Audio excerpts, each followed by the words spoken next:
Hello guys, welcome to market analysis video. ഇന്ന് bank നിഫ്റ്റിയുടെ monthly expiry day ആയിരുന്നു. Market നോക്കുകയാണെങ്കിൽ ഇലക്ഷന് ശേഷം ഉണ്ടായിട്ടുള്ള ഒരു വലിയ ഗ്യാപ്പ് അപ്പ് ഓപ്പണിന് ശേഷം മാർക്കറ്റ് നിഫ്റ്റിയിൽ ഒരു റേഞ്ചിനകത്താണ്, ഒരു 200 പോയിന്റ്സിന്റെ റേഞ്ചിനകത്താണ് കഴിഞ്ഞ 3 ദിവസവും ട്രേഡ് നടന്നുകൊണ്ടിരിക്കുന്നത്. നിഫ്റ്റിയിൽ നോക്കുകയാണെങ്കിൽ 24,150 എന്നുള്ള ലോവർ ലെവലും 24,350 എന്നുള്ള അപ്പർ ലെവലും ആണ് ഇപ്പോൾ ഇമ്പോർട്ടന്റ് ആയിട്ടുള്ള രണ്ട് ലെവൽസുകളായിട്ട് നമുക്ക് കാണാൻ പറ്റുന്നത്. സോ ഇനി ഒരു ബ്രേക്ക് ഔട്ട് നമ്മൾ എക്സ്പെക്ട് ചെയ്യുന്നത് 24,350 എന്നുള്ള ലെവലിൽ ഒരു നല്ലൊരു ബ്രേക്ക് ഔട്ട് കിട്ടുകയാണെങ്കിൽ നമുക്ക് നാളത്തെ ട്രേഡിങ്ങിൽ ഒരു 24,500 വരെ മാർക്കറ്റ് മൂവ് ചെയ്യാനുള്ള ഒരു പോസിബിലിറ്റി ഉണ്ട്. സോ നാളെ നിഫ്റ്റിയുടെ എക്സ്പയറി ഡേ ആണ്, മന്ത്ലി എക്സ്പയറി ഡേ ആണ്. സോ അതും കൂടി കൺസിഡർ ചെയ്യുക. ചിലപ്പോൾ നാളത്തെ മാർക്കറ്റ് ഒരു മൂവ്മെന്റ് ഉള്ള മാർക്കറ്റ് ആവാൻ പോസിബിലിറ്റി ഉണ്ട്. കഴിഞ്ഞ 3 ദിവസത്തെ അപേക്ഷിച്ചിട്ട് നാളെ ഒരു നല്ലൊരു മൂവ്മെന്റ് കിട്ടാനുള്ള ഒരു പോസിബിലിറ്റി ഉണ്ട്. ഇൻ കേസ് 24,350 എന്നുള്ള ലെവൽ ബ്രേക്ക് ചെയ്യുകയാണെങ്കിൽ നമുക്ക് ഒരു നല്ലൊരു റാലി തരാനുള്ള പോസിബിലിറ്റി ഉണ്ട്. ബാങ്ക് നിഫ്റ്റിയിൽ ഇപ്പോൾ ഉള്ള ലെവൽസ് ഇന്ന് ക്ലോസ് ആയത് 52,300 ആണ്. സോ നമുക്ക് വെയിറ്റ് ചെയ്യുന്നത് ഇപ്പോൾ 52,500 എന്നുള്ള ഇമ്പോർട്ടന്റ് ആയിട്ടുള്ള ഒരു റെസിസ്റ്റന്റ് ബ്രേക്ക് ചെയ്താൽ ബാങ്ക് നിഫ്റ്റിയിലും നല്ലൊരു റാലിക്ക് ഒരു സ്കോപ്പ് ഉണ്ട്. രണ്ടും ഒരു ഇമ്പോർട്ടന്റ് ആയിട്ടുള്ള റെസിസ്റ്റൻസ് ലെവൽസിലാണ് ഇപ്പോൾ മാർക്കറ്റ് ഉള്ളത്. ഇന്നത്തെ FIA DIA ഡാറ്റ നോക്കുകയാണെങ്കിൽ FIA ഇന്നും ബൈയിങ് സൈഡ് തന്നെയാണ്, DIA ബൈയിങ് സൈഡ് തന്നെയാണ്. പക്ഷെ വലിയ എമൗണ്ട് ഒന്നുമല്ല. FIA ചെറിയൊരു എമൗണ്ടിന് മാത്രമേ വാങ്ങിയിട്ടുള്ളൂ. DIA നോക്കുകയാണെങ്കിൽ 1,000 സംതിങ് ക്രോറിന്റെ വാങ്ങിയിട്ടുള്ളതാണ്. പക്ഷെ FIA വെറും ഒരു 7 ക്രോർ അങ്ങനെ എന്തോ ചെറിയൊരു എമൗണ്ടിന് മാത്രമേ ബൈയിങ് സൈഡ് ഉണ്ടായിട്ടുള്ളൂ. എനിവേ മാർക്കറ്റ് ഒരു ബൈയിങ് അല്ലെങ്കിൽ ഒരു അപ്സൈഡ് മൂവ്മെന്റിനുള്ള പൊട്ടൻഷ്യൽ മാർക്കറ്റ് ഇപ്പൊ കാണിക്കുന്നുണ്ട്. സോ നമ്മളിപ്പോ നോക്കുന്നത് മാർക്കറ്റിൽ ഒരു ബൈയിങ് മൂവ്മെന്റ് വരുമ്പോൾ ഒരു ബൈയിങ് സൈഡ് ഓപ്പർച്യൂണിറ്റീസ് തന്നെ മാക്സിമം ഫോക്കസ് ചെയ്യുക. ഇപ്പോൾ നമുക്ക് ഏറ്റവും ഇമ്പോർട്ടന്റ് ആയിട്ടുള്ള ഒരു ലെവൽസ് എന്ന് പറയുന്നത് ആ ഗ്യാപ്പിന്റെ ലെവൽസ്, അതായത് ഗ്യാപ്പ് ഒക്കെ ഓപ്പൺ ചെയ്ത ഒരു ലെവൽസ് ഉണ്ട്. ആ ലെവൽസിന് താഴെ ആ സപ്പോർട്ട് ബ്രേക്ക് ചെയ്യാത്തോടത്തോളം നമുക്ക് അപ്സൈഡ് റാലി തന്നെയാണ് എക്സ്പെക്ട് ചെയ്യാനുള്ളത്. സോ അതുകൂടാതെ ഇന്ത്യ വിക്സും കുറച്ച് കൂൾ ഓഫ് ആയിട്ട് വരുന്നുണ്ട്. 15 മുകളിലായിരുന്നു, ഇപ്പോൾ 14 പോയിന്റ് സംതിങ് ആണ് ഇപ്പോൾ ഉള്ളത്. സോ അതും ഒരു ബൈയിങ് മൂവ്മെന്റ് പോസിബിലിറ്റി കാണിക്കുന്നുണ്ട്.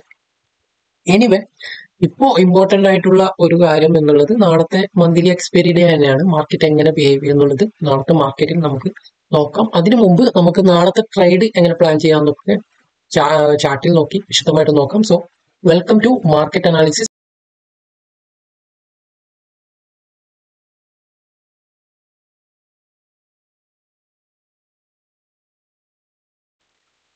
ഓക്കെ, ഇവിടെ മാർക്കറ്റിൽ നമ്മുടെ ബാങ്ക് നിഫ്റ്റിയിൽ നോക്കുകയാണെങ്കിൽ ബാങ്ക് നിഫ്റ്റി നമ്മൾ പറഞ്ഞിരുന്നു ഈ ഒരു ലെവൽസ് ബ്രേക്ക് കിട്ടുകയാണെങ്കിൽ നമുക്ക് അപ്സൈഡിലേക്ക് നല്ലൊരു മൂവ്മെന്റിനുള്ള പോസിബിലിറ്റി ഉണ്ട്. സോ മാർക്കറ്റ് ഇങ്ങനെ ഈ ഒരു റെസിസ്റ്റന്റ് നിന്ന് നല്ലൊരു സ്ട്രോങ് ക്യാൻഡിൽ തന്നതിന് ശേഷം നല്ലൊരു സെല്ലിങ് പല പ്രാവശ്യം കാണിച്ചിട്ടുണ്ട്. സോ ഇന്നത്തെ നമുക്ക് ലാസ്റ്റ് കിട്ടിയ ഒരു റെഡ് ക്യാൻഡിൽ ഇവിടെ ഉണ്ട്. അതിനുശേഷം ഒരു കണ്ടിന്യൂസ് ആയിട്ടുള്ള ഒരു സെല്ലിങ് നമുക്ക് കാണുന്നില്ല. ഇന്നുണ്ടായത് ഒരു ബൈയിങ് ക്യാൻഡിലാണ്. സോ അതൊരു പോസിറ്റീവായിട്ട് നമുക്ക് കാണാൻ പറ്റും.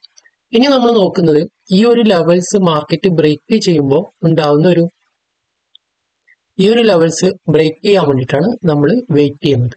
ഇത് ബ്രേക്ക് ചെയ്യുകയാണെങ്കിൽ നമുക്ക് നല്ലൊരു ബൈയിങ് മൂവ്മെന്റ് കിട്ടാനുള്ള പോസിബിലിറ്റി ഉണ്ട്. ബാങ്ക് നിഫ്റ്റിയുടെ ഡെയിലി ചാർട്ട് നോക്കുമ്പോൾ നമുക്കതാണ് മനസ്സിലാവുന്നത്. ഇനി നിഫ്റ്റിയുടെ നോക്കാം. നിഫ്റ്റി നോക്കുകയാണെങ്കിൽ കഴിഞ്ഞ 3 ദിവസം ഒരു ചെറിയൊരു റേഞ്ചിനകത്ത് നിങ്ങൾക്ക് ഇവിടെ കാണാൻ പറ്റുന്നുണ്ട്. ഈ ഒരു 3 ദിവസത്തെ ക്യാൻഡിൽ കാണുമ്പോൾ മനസ്സിലാവും എല്ലാം ഒരേ റേഞ്ചിനകത്ത് തന്നെയാണ് ട്രേഡ് നടന്നുകൊണ്ടിരിക്കുന്നത്. സോ നമുക്ക് എക്സ്പെക്ട് ചെയ്യുന്നത് ഈ അപ്പർ ലെവലുള്ള ഈ ഒരു റേഞ്ച് ബ്രേക്ക് ഔട്ടിന് വേണ്ടിയിട്ടാണ് നമ്മൾ വെയിറ്റ് ചെയ്യുന്നത്. സോ നാളത്തെ മാർക്കറ്റിൽ ഒരു ബ്രേക്ക് ഔട്ട് കിട്ടുകയാണെങ്കിൽ നമുക്കൊരു ഈ ഒരു ലെവലിൽ വരെ ടാർഗറ്റ് ആയിട്ട് പ്ലേസ് ചെയ്തിട്ട് ഒരു ട്രേഡ് നമുക്ക് പോസിബിലിറ്റി ആയിട്ട് കിട്ടാനുള്ള ഒരു പോസിബിലിറ്റി, നല്ലൊരു ബൈയിങ് മൂവ്മെന്റ് കിട്ടുകയാണെങ്കിൽ. സോ അതാണ് ഇപ്പോഴത്തെ ഏറ്റവും ഇമ്പോർട്ടൻ്റ്. അത് നാളെയാണോ അല്ലെങ്കിൽ ഫ്രൈഡേ, സാധാരണ ഫ്രൈഡേ ഒക്കെയാണ് നല്ല ബൈയിങ് ട്രെൻഡ് കാണിക്കാറുള്ളത്. ചിലപ്പോൾ നാളത്തെ മാർക്കറ്റ് കഴിഞ്ഞ 2 ദിവസം ഒരു സൈഡ് വൈസ് ആയതുകൊണ്ട് നാളെ ഒരു ബ്രേക്ക് ഔട്ട് വന്നിട്ട് നല്ലൊരു മൂവ്മെന്റ് ഉള്ള പോസിബിലിറ്റി ഉണ്ട്. സോ അതാണ് നിഫ്റ്റിയിൽ നമുക്ക് 5 മിനിറ്റ് ക്യാൻഡിൽ കൂടി നോക്കാം എങ്ങനെയാണ് ട്രേഡ് പ്ലാൻ ചെയ്യുന്നത്. സോ ഇന്നത്തെ മാർക്കറ്റ് നോക്കുകയാണെങ്കിൽ ഇന്ന് മാർക്കറ്റ് ക്ലോസ് ചെയ്തത് നല്ലൊരു ക്ലോസിംഗ് ആണ് ഇന്ന് തന്നത്. കാരണം മാർക്കറ്റ് നോക്കുകയാണെങ്കിൽ നിങ്ങൾക്ക് ഇവിടെ കാണാൻ പറ്റും കഴിഞ്ഞ എല്ലാ ട്രേഡിംഗ് സെഷൻ കഴിഞ്ഞ 2-3 ദിവസമായിട്ട് മാർക്കറ്റ് സെല്ലിങ് കഴിഞ്ഞിട്ട് ഒരു വീക്കായിട്ട് ക്ലോസിംഗ് ആണ് തന്നത്. ഇന്നും കഴിഞ്ഞ ദിവസം സെല്ലിങ് തന്നിട്ട് പിന്നെ ഒരു സൈഡ് ഇന്നാണെങ്കിൽ ഗ്യാപ്പ് അപ്പിൽ ഓപ്പൺ ചെയ്തിട്ട് സെല്ലിങ് വന്നിട്ട് ഇവിടെ ഒരു വലിയൊരു കൺസോളിഡേഷൻ പിന്നെ നല്ലൊരു ബൈയിങ് ആണ് തന്നത്. പിന്നെ ഈ ഒരു ലെവൽസ് സപ്പോർട്ട് എടുത്തിട്ട് ഒരു ചെറിയൊരു സെല്ലിംഗിൽ ക്ലോസ് ആയിട്ടുണ്ട്. സോ നാളത്തെ ട്രേഡ് നമുക്ക് പ്ലാൻ ചെയ്യാൻ നാളെ ഇൻ കേസ് മാർക്കറ്റ് ഓപ്പൺ ചെയ്തിട്ട് ഫസ്റ്റ് ഒരു ചെറിയൊരു സെല്ലിംഗ് ഒക്കെ വന്നിട്ട് മാർക്കറ്റ് നല്ലൊരു റിവേഴ്സൽ കാണിക്കുകയാണെങ്കിൽ ഈ ഒരു ലെവൽസിലൊക്കെ എത്തിയിട്ട് ഇവിടെ നിന്ന് മാർക്കറ്റ് ഒരു ബൈയിങ് മൂവ്മെന്റ് കിട്ടുകയാണെങ്കിൽ നമുക്ക് നല്ലൊരു ബൈയിങ്ങിലേക്ക് ഒരു പ്ലാൻ ചെയ്യാം. അതാണ് ഫസ്റ്റ് പ്രയോറിറ്റി എന്ന് പറയുന്നത്. സോ അതല്ലെങ്കിൽ മാർക്കറ്റ് സെല്ലിംഗ് സൈഡ് നോക്കുകയാണെങ്കിൽ മാർക്കറ്റ് ഈ ഒരു ലെവൽസ് ബ്രേക്ക് ചെയ്യുമ്പോൾ മാത്രം അതായത് 24,150 മാർക്കറ്റ് വന്ന് ഇവിടെ നിന്ന് വീക്ക് കാണിക്കുകയാണെങ്കിൽ സെല്ലിംഗ് സൈഡ് നോക്കാം. പക്ഷെ ഇമ്പോർട്ടന്റ് ആയിട്ട് നോക്കേണ്ടത് ബൈയിങ് തന്നെയാണ്. ബൈയിങ് തന്നെയാണ് പോസിബിലിറ്റി കൂടുതൽ, കാരണം മാർക്കറ്റ് കുറച്ച് സ്ട്രെങ്ത് കാണിക്കുന്നുണ്ട്. സോ അതുകൊണ്ടാണ് ബൈയിങ്ങിലേക്ക് മാത്രം ഫോക്കസ് ചെയ്യുക. സെല്ലിങ് മാക്സിമം നല്ലൊരു വീക്ക്, അതായത് നല്ല സ്ട്രോങ് വീക്ക്നെസ് ഒക്കെ കാണുകയാണെങ്കിൽ മാത്രം സെല്ലിങ്ങിൽ ഫോക്കസ് ചെയ്യുന്നത്. ബാങ്ക് നിഫ്റ്റി നോക്കുകയാണെങ്കിൽ ബാങ്ക് നിഫ്റ്റിയുടെ ഇമ്പോർട്ടന്റ് ആയിട്ടുള്ള ഒരു ലെവൽസ് എന്ന് പറയുന്നത് ഇവിടെ ഈ ഒരു ഹൈ തന്നെയാണ്. അതായത് 52,500 മുകളിലുള്ള ഒരു ലെവൽസിൽ മാത്രം നമ്മൾ ബൈയിങ്ങിൽ പ്ലാൻ ചെയ്യാം. കാരണം ഇന്ന് ഒരു ബ്രേക്ക് ഔട്ട് എക്സ്പെക്ട് ചെയ്താണ്, പക്ഷെ ഇന്ന് നല്ലൊരു ബൈയിങ് തന്നിട്ട് പിന്നെ വീക്ക്നെസ് വീണ്ടും വന്ന് 52,300. സോ നാളെ ഇതേപോലെ ഓപ്പൺ ചെയ്തിട്ട് നല്ലൊരു ബൈയിങ് തന്ന് ഇവിടെ നിന്ന് ചെറിയൊരു റീട്രേസ്മെന്റ് ഒക്കെ തന്ന് ബ്രേക്ക് ഔട്ട് ഇട്ടുകയാണെങ്കിൽ നമുക്ക് ബൈയിങ്ങിലേക്ക് പ്ലാൻ ചെയ്യാൻ പറ്റും.